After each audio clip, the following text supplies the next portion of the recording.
بسم اللہ الرحمن الرحیم۔ ظفر اقبال اردو اکیڈمی فن افسانہ شناسی کے سلسلے میں آج کا افسانہ ہے ہتک۔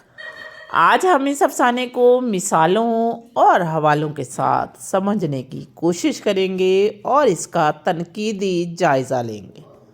اگر بات کریں ہتک افسانے کے مشہور کردار کی تو اس کی ہیروئن سوگندھی اس کا مشہور کردار ہے۔ اس کا تھیم یا موضوع یہ ہے کہ معاشرے میں عورت کا استحصال ہو رہا ہے اور اس کی عزت نفس پر وار کیے جا رہے ہیں۔ اسی کو موضوع بنا کر سعادت حسن منٹو نے یہ مشہور افسانہ لکھا۔ ہتک کا تھیم یا مرکزی خیال یہ ہے کہ دنیا کا ہر انسان، چاہے وہ عورت ہو چاہے مرد ہو، اس کی خودداری اور عزت نفس بہت اہم ہوتی ہے اور اس کو مجروح کرنا، اس پر حملہ کرنا ایک بہت بڑا اخلاقی زوال ہے۔ اور کوئی فرد، چاہے وہ طوائف ہو، کوئی عورت ہو، کوئی مرد ہو، وہ مکمل طور پر برا نہیں ہوتا، بلکہ ہمارے رویے اسے برا بننے پر مجبور کر دیتے ہیں۔ اگر بات کریں ہتک کی مختصر ترین کہانی کی تو یہ ایک منفرد افسانہ ہے جو سعادت حسن منٹو کے قلم سے نکلا۔ مرکزی کردار سوگندھی ہے جو ایک طوائف ہے، ایک پیشہ ور عورت ہے اور اس کے علاوہ وہ کمزور، بے بس اور ایک بہترین عورت کے روپ میں دکھائی رہتی ہے، جس سے زندہ رہنے کے لیے طوائف بننے پر معاشرے نے مجبور کر دیا ہے۔ اور اسی طوائف پن میں اس کا کردار مختلف لوگوں کے ساتھ رہتا ہے۔ کچھ تو سامنے آ کر اسے دھوکہ دیتے ہیں اور کچھ اس کے ہمدرد بن کر اسے دھوکہ دیتے ہیں، جیسے کہ مادو، جسے وہ اپنا محبوب سمجھتی ہے اور اپنا ناصح سمجھتی ہے۔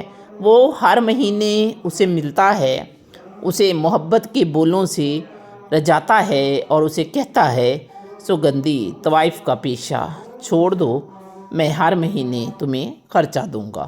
اور خرچہ دیتا نہیں ہے بلکہ اس سے فائدہ اٹھاتا ہے، اپنی چکنی چپڑی باتوں میں سوگندھی کو پھنسا کر ہر مہینے اس سے خرچ بھی لے لیتا ہے اور اپنا جنسی مقصد بھی پورا کر لیتا ہے۔ دوسری طرف سوگندھی جو چند میٹھے بولوں کی بھوکی ہے، وہ اس کو اپنا شوہر سمجھنے لگتی ہے، اپنا محبوب سمجھنے لگتی ہے اور مادو آہستہ آہستہ سوگندھی کی دولت لوٹتا رہتا ہے۔ زندگی گزر رہی تھی، ایک رات ایک سیٹھ سوگندھی کو ملنے آتا ہے، اسے اپنے ساتھ لے جانا چاہتا ہے۔ سوگندھی بہت زیادہ تھک چکی تھی، لیکن رام لال جو دلال ہے اسے بار بار اصرار کرتا ہے اور سوگندھی جب سیٹھ سے ملنے جاتی ہے تو وہ نفرت بھرا لفظ انہیں بول دیتا ہے، کرتا ہے اور چلا جاتا ہے، اور یہ لفظ سوگندھی کی عزت نفس پر ایک تعزیانہ بنتا ہے اور اسے نفرت کی علامت محسوس ہوتا ہے۔ یہ لفظ ایک کوڑے کی طرح سوگندھی کے دل پر جا کر لگتا ہے اور اس سے اپنی ذلت، رسوائی اور وہ ذلت کا گڑھا جس میں وہ گری ہوئی تھی وہ نظر آتا ہے۔ اس کا دل ٹوٹ جاتا ہے اور دماغ میں مختلف خیالات آتی ہے۔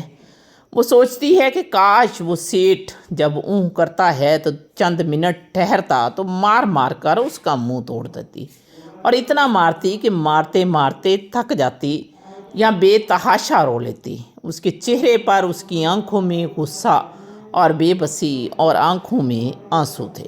اسی اثنا میں مادو جو اس کا نام نہاد محبوب ہوتا ہے وہ سوگندھی سے ملنے آتا ہے، تو سوگندھی اپنی عزت نفس پر ہونے والے حملے کو اس طرح نکالتی ہے اپنے دل سے کہ پہلے اس کی خوب کلاس لیتی ہے، باتیں کر کر کے اس کا برا حال کر دیتی ہے، پھر اس پر اپنا کتا چھوڑ کر اسے اپنے گھر سے بھگا دیتی ہے۔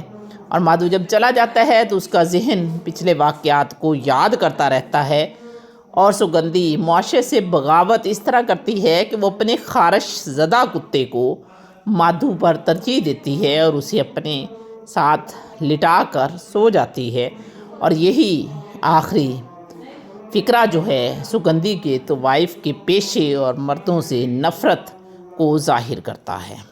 اب سوال یہ بنتا ہے کہ سگندھی کا مردوں سے اعتماد کیوں اٹھ جاتا ہے؟